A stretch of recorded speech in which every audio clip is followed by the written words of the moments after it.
엄마가 4살짜리 아들의 생일을 축하해 주기 위해서 특별한 생일 파티를 준비했답니다. 아이에게 야, 너 어떤 생일 파티 하고 싶니? 물어보니까 아이가 엄마한테 이렇게 얘기하는 거죠. 저는 모든 사람이 왕과 여왕이 되는 그런 생일 파티를 했으면 좋겠어요. 그렇게 엄마에게 얘기를 했대요. 유치원 들어가는 특별한 회의니까 엄마가 무엇이든 해주리라 마음을 먹고 아이에게 물었고, 그래서 엄마는 그 소원을 들어주기 위해서 고민을 합니다. 어떻게 모든 손님들을 왕과 여왕으로 만들어줄 수 있을까? 왕과 왕비로 만들어줄 수 있을까? 엄마는 그 초대한 손님들의 옷을 만들기로 했습니다. 두꺼운 마분지로 모양을 만들고 접고 오리고 자르고 오리고 붙여서, 그리고 거기에다가 금색으로 색지를 예쁘게 붙여서 금관을 만들었습니다. 그리고 보자기 같은 것들로 망토를 만들고 치마를 만들고 왕과 왕비의 옷을 만들었고요. 왕의 훌, 막대죠, 막대. 왕의 그 권위를 상징하는 그 막대기도 만들었습니다. 지팡이를 만들었어요. 그래서 20명의 초대 손님들의 입을 왕과 왕비의 옷, 금관, 훌을 만들었다라는 것이죠. 늦은 오후 파티가 시작되었고 손님들이 한 명 한 명 집으로 찾아왔습니다. 비록 종이와 여러 가지 소품으로 만든 어쩌면 좀 열악한 것들이긴 하지만 손님들은 그 왕관, 옷, 그리고 훌을 받으면서 다 좋아했다는 것이죠. 엄마가 준비한 옷을 입은 손님들은 그렇게 아이의 소원처럼 모든 손님들은 왕과 왕비가 되었습니다. 제가 한번 그 모습을 상상하면서 사진을 한번 만들어 봤는데요. 한번 보여주시겠습니까? 이런 모습이 이렇게까지는 아니었겠지만 아마 그 엄마가 정성껏 준비한 그 옷을 입은 손님들은 아마 저런 모습으로 파티에 참석하지 않았을까 싶습니다. 준비한 케이크, 아이스크림도 먹고 즐거운 시간을 보냅니다. 또 장엄한 행렬을 이루어서 파티장 이쪽 끝에서 저쪽 끝까지 행진도 했답니다. 모두가 왕과 왕비처럼 보였습니다. 또 모두가 자기가 왕이고 여왕이라고 믿었습니다. 그뿐 아니라 모두 왕과 여왕처럼 우아하게 또는 위험 있게 행동을 하더라는 것이죠. 행복한 파티가 끝나고 모두 집으로 돌아갔습니다. 그날 밤 잠자리에 든 아이가 엄마한테 이렇게 말했어요. 엄마, 고마워요. 온 세상 모든 사람도 왕과 왕비가 됐으면 좋겠어요. 내 생일뿐 아니라 매일매일요.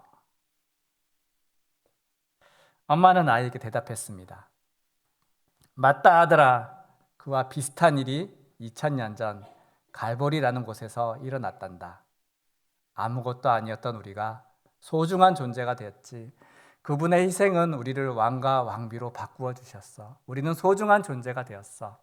그리고 우리 모두 그렇게 믿을 수만 있다면 아마 우리는 진짜 그렇게 행동하기 시작할 수 있을 거야. 사랑하는 참빛 성도 여러분, 우리의 새로운 신분, 그것이 무엇인지 알고 계시죠? 하나님의 자녀, 왕 같은 제사장이 되었습니다. 여러분 그것을 그것을 생각하면서 살아가고 계십니까? 에베소서 1장 4절에서 5절 말씀, 곧 창세전에 그리스도 안에서 우리를 택하사 우리로 사랑 안에서 그분 앞에 거룩하고 흠이 없게 하시려고 그 기쁘신 뜻대로 우리를 예정하사 예수 그리스도로 말미암아 자기의 아들들이 되게 하셨으니. 아멘. 여러분 에베소 1장 이 말씀처럼 주님 우리를 예정하사 하나님의 자녀로 삼아 주셨습니다. 그렇게 우리를 선택하신 이유는 우리로 하여금 그리스도의 영광의 찬송이 되게 하려는 것입니다. 저는 오늘 에베소서 2장의 말씀으로 우리의 변화된 신분, 우리가 그리스도인 되었다는 사실이 얼마나 큰 복이고 그 일이 얼마나 특별한 것인지에 대해서 말씀을 드리고 싶습니다. 오늘 본문 말씀 2장 1절에서 2절 말씀을 우리 같이 한번 다시 읽겠습니다. 시작. 그는 허물과 죄로 죽었던 너희를 살리셨도다. 그때 너희는 그 가운데서 행하여 이 세상 풍조를 따르고 공중의 권세 잡은 자를 따랐으니 곧 지금 불순종의 아들들 가운데서 역사하는 영이라. 말씀 계속 띄워주십시오. 허물과 죄로 죽었던 너희. 바울은 설명합니다. 구원받기 이전 우리 상태는 죄와 허물로 인해 하나님과 영적으로 단절되었다. 살아있지만 죽은 존재였다라는 것입니다. 원래 우리는 공중권세 잡은 자 불순종의 아들이었기 때문에 살아날 소망이 없는 절망, 어둠의 상태였다라는 것을 말씀하고 있습니다. 또 2절, 3절에 이어지는 것처럼 우리는 하나님의 뜻이 아닌 육체의 소욕을 따라서 살고 있었고 본질상 진노의 자녀였다라는 겁니다. 여러분, 진노의 자녀가 뭡니까? 진노의 자녀. 진노의 자녀, 뭘 해도 가능성이 없는, 희망이 없는 존재 아닙니까? 하나님 없는 인간은 결국 심판을 벗어날 길이 없다라는 것을 말씀하고 있습니다. 그런데 우리는 너무 잘 잊어버립니다. 우리가 원래 어떤 존재였는지를 너무 잘 잊어버립니다. 여러분, 예를 들어 보겠습니다. 우리는 다른 사람에게 받은 은혜는 참 쉽게 잊어버리는 것 같습니다. 은혜를 베풀어 준 고마운 분들에 대해 감사하는 마음은 너무 빨리 사그러져 버립니다. 그렇지만 내게 돈을 구워간 사람, 또는 내게 안 좋은 일을 내게 해를 끼친 미운 사람들에 대한 생각은 도무지 잊으려고 해도 잊혀지지가 않습니다. 잠을 자다가도 벌떡벌떡 일어나게 할 만큼 우리의 머릿속에 그 미움의 감정이 깊이 새겨져 있습니다. 왜입니까? 왜 우리는 감사한 일, 고마운 일, 우리가 받은 은혜에는 감사하지 못하고 내게 미움을 준 사람들만 자꾸 묵상하게 되는 것일까요? 왜 우리는 감사하지 못합니까? 그것은 우리가 과거에 어떤 존재였는지를, 하나님 없는 우리 인생이 얼마나 비참하고 절망적이었는지를 기억하지 못하고 있기 때문입니다. 내게 은혜를 베풀어 주신 분, 그분이 없었다면 나의 인생은 얼마나 비참한 모습으로 지속됐을지, 또 나를 사랑과 눈물로 키워주신 부모님이 없었다면 나는 얼마나 형편없는 존재로 살아가고 있을까 생각하지 못하기 때문입니다. 우리는 고마운 분들을 너무 잘 잊어버립니다. 내가 힘들고 어려울 때, 또는 교만하거나 어리석어서 헛된 길로 달려가려 했을 때 내 손을 붙잡아 주셨던 우리 부모님, 선생님, 또 선배님들, 우리 참빛교회, 우리 집사님, 권사님, 장로님들, 그런 분들이 있었기 때문에 우리가 인생의 갈림길에서 잘못된 길로 가지 않았던 것 아니냐는 것입니다.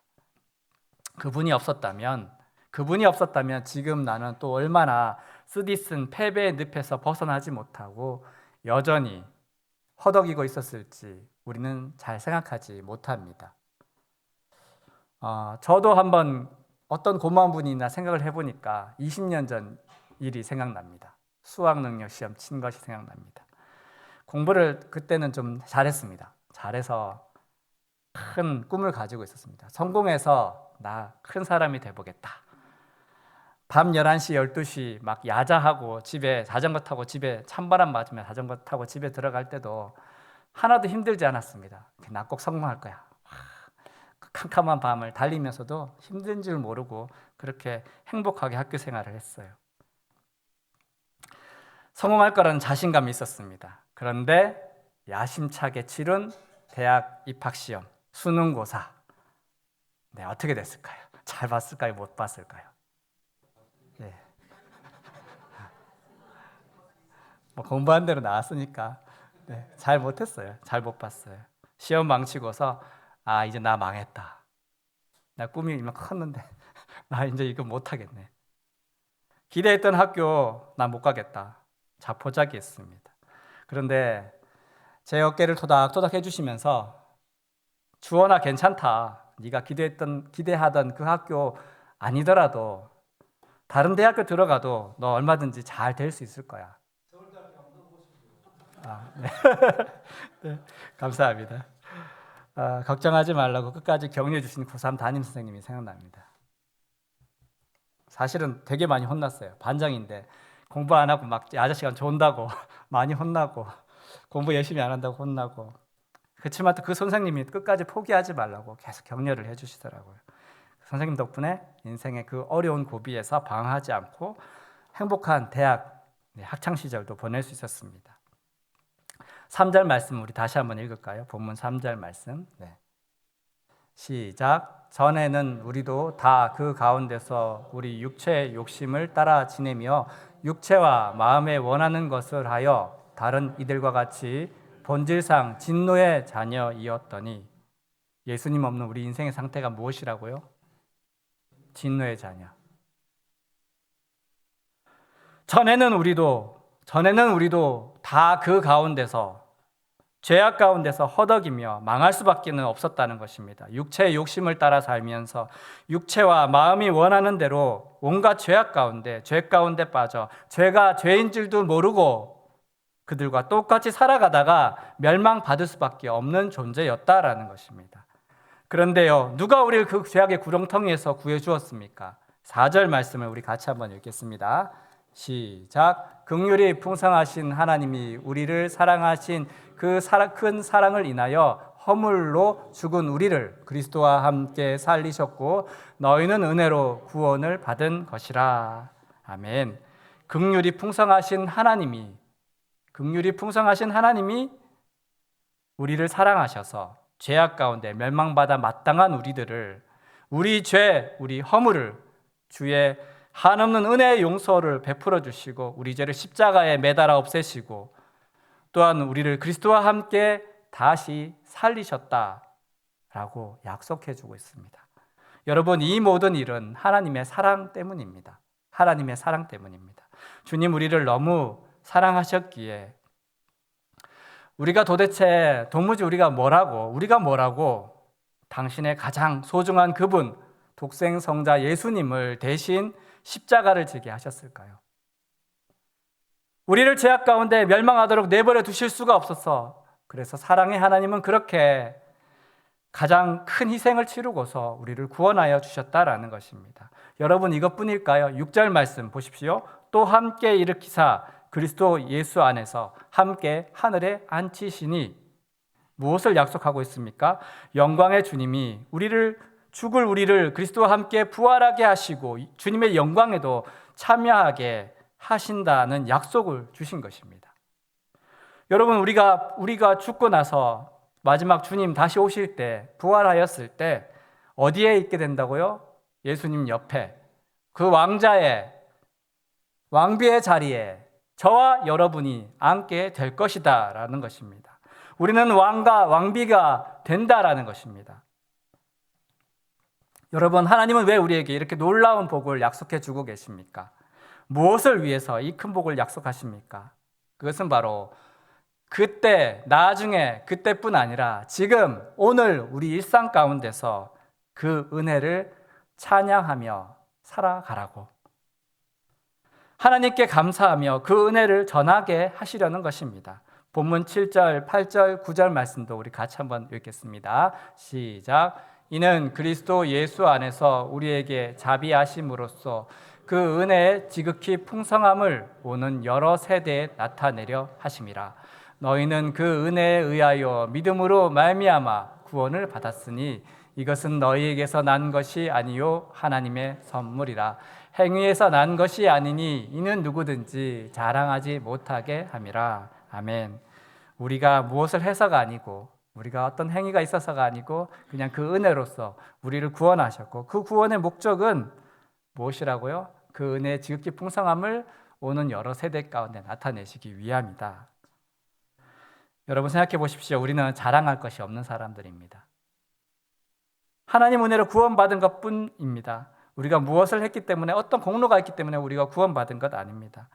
하나님 없는 인생, 죄와 허물로 인해 멸망받아 마땅한 우리가, 그 우리의 운명을 주님 불쌍히 여기셔서 독생성자 예수님을 우리 대신 희생시키셨어요.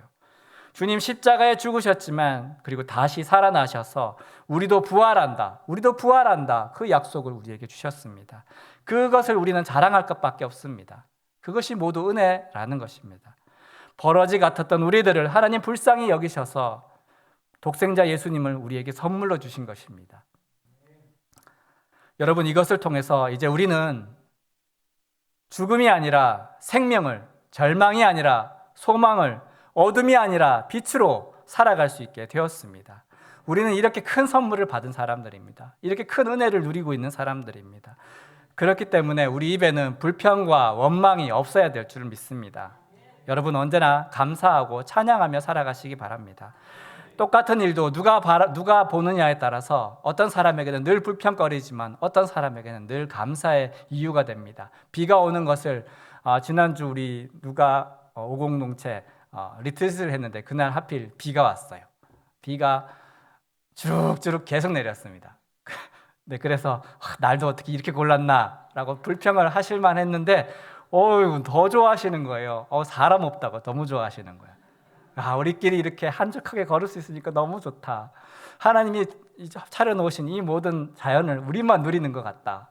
이렇게 여기 와본 적이 없다라고 하시면서 처음부터 끝까지 그날따라 왜 이렇게 또 많이 걸으시는지 저는 사실 솔직히 좀 힘들었는데 오히려 감사가 넘치니까 너무 행복한 시간, 좋은 시간이었습니다. 똑같은 일도 어떻게 바라보느냐에 따라 다릅니다. 그 이유는 우리 속에 은혜가 있으면 감사로 고백할 수 있는 것이죠. 여러분, 왜 감사하지 못합니까? 왜 감사하지 못합니까? 왜 감사함이 아니라 원망과 불평, 미움으로 살아가십니까? 그것은 과거 우리가 어떤 존재였는지를 잊고 있기 때문입니다. 죄악된 인간, 옛날 그 모습이었다면 우리가 어떤 결말을 맞이하게 될지 우리가 잊어버렸기 때문입니다. 옛날처럼 세상 욕심에 이끌리며 살아가고 있기 때문입니다. 전에는 우리도 그랬죠.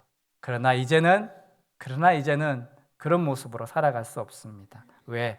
하나님의 사랑을 알기 때문에, 그 은혜를 알기 때문입니다. 하나님을 모를 때는 죄와 허물로 가득한 인생을 살았습니다. 그러나 이제는 우리 알고 있습니다. 하나님이 우리를 위해 어떤 일을 이루셨는지, 새로운 신분을 얻은 자로서 우리는 어떻게 살아가야 하는지를 우리는 분명히 알고 있습니다. 설교를 정리하면서 한 사람을 소개해 드리려고 합니다. 하나님 은혜를 감사하면서 일평생 살아오신 분입니다. 사진 벌써 보여주시면 안 되는데. 네. 믿음의 선배, 이분은 구한말 일제강점기를 살았던 분입니다. 구한말 때 이 조선의 관리였습니다. 이 사람이 조선의 관리였는데 1902년 공금횡령 사건에 이제 휘말리게 됩니다. 그래서 평안북도 삭주로 유배를 됩니다. 가장 평양 땅에서, 그러니까 서울에서 먼 북쪽 제일 끝 삭주로 유배가 됩니다. 유배를 당했지만 그게 은혜였어요. 무슨 말씀이냐면 거기에서 삭주읍 교회를 설립한 백유계라는 전도인을 만납니다. 그래서 그 전도를 받고 기독교인 되기로 마음을 먹었습니다. 그 다음에 감리교 선교사 노브를 만나서 쪽복음서를 받게 됩니다. 복음서를 읽고 또 선교사에게 세례를 받았습니다. 그가 하루는 하늘에서 떨어지는 불벼락 꿈을 꾸게 됩니다. 무서운 꿈을 꾸었어요. 그러고 나서 그게 계기가 돼서 나 정말 하나님을 안 믿으면 안 되겠다. 분명한 결심을 갖게 됐어요. 그래서 세례를 받았어요. 그리고 그것이 계기가 되어서 세례 이후에 성령을 받고 거듭난 사람이 됩니다. 그분은 그 후로 평양 시내를 다 돌아다니면서 전도를 했습니다. 만나는 사람마다 예수 복음을 전했습니다. 예수 천당, 불신 지옥. 예수 천당, 불신 지옥. 그 전에 다른 여러 가지 전도 문구가 있었는데 고민을 해보니까 이거보다 더 좋은 문구가 없다고 생각이 돼서 말을 줄여가지고 이렇게 8자로 만들었답니다. 예수 천당, 불신 지옥. 사람들이 말려도 멈추지 않고 계속 전도합니다. 만난 사람들마다 복음을 전하였습니다. 전도할 때 기적도 굉장히 많이 일어났다고 합니다.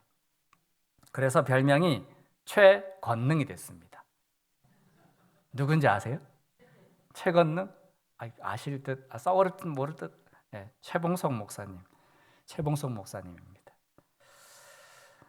결국 최봉석 목사님이 일본의 신사참배에 앞서서 반대하시다가 1939년 평양경찰서에 붙잡힙니다.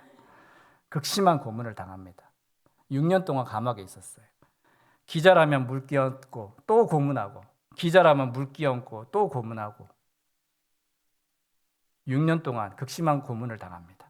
하지만 고문을 심하게 하면 할수록 찬송가를 더 크게 불렀대요. 예수 사랑하심은 거룩하신 말일세. 찬양이 나올까요? 근데 목소리 다해서 찬양을 불렀대요. 얼마나 크게 찬송을 부르는지 그 감옥 안에 이 찬양을 모르는 사람이 없었다고 합니다.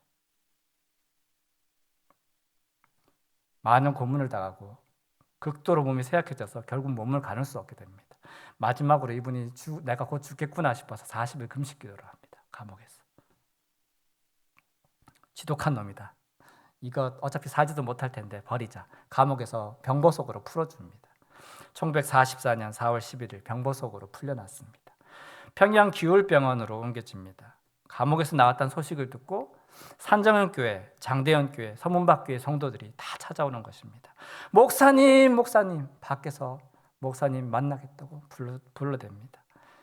최봉석 목사님은 그 교우들을, 성도들을 만나서 그들의 손을 붙잡고 오히려 위로했습니다. 박 집사, 오 집사, 왜 울어? 왜 울어? 그동안 나 위해서 기도 많이 했지? 주기철 목사님 위해서 기도 많이 했지? 박관준 장로 위해서 기도했지? 이기선 목사 위해서, 한상동 목사 위해서, 손양원 목사 위해서 많이 기도했지? 모두 고마워.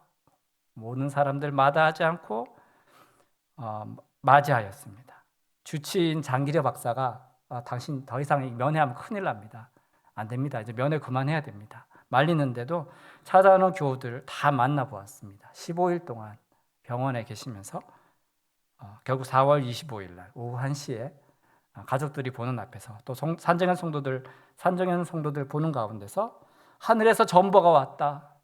나를 오라고 하신다. 그렇게 말씀하시고 찬송 한 곡 부르고 천국 가셨대요. 고생과 수고 다 지난 후 찬양까지 부르시고 그렇게 임종을 하셨대요. 주기철 목사님이 4월 21일 날 순교하셨고 그리고 최건능 목사님 4월 25일 날 순교를 합니다. 불행했나요? 최건능 목사님 불행했나요? 아니요. 감사하면서 천국 가셨어요. 서론에 말씀드린 것처럼 엄마는 아이한테 이렇게 얘기해 주었습니다. 맞다 아들아, 그와 아주 비슷한 일이 2000년 전 갈보리에서 일어났다. 아무것도 아니었던 우리가 소중한 존재가 되었지.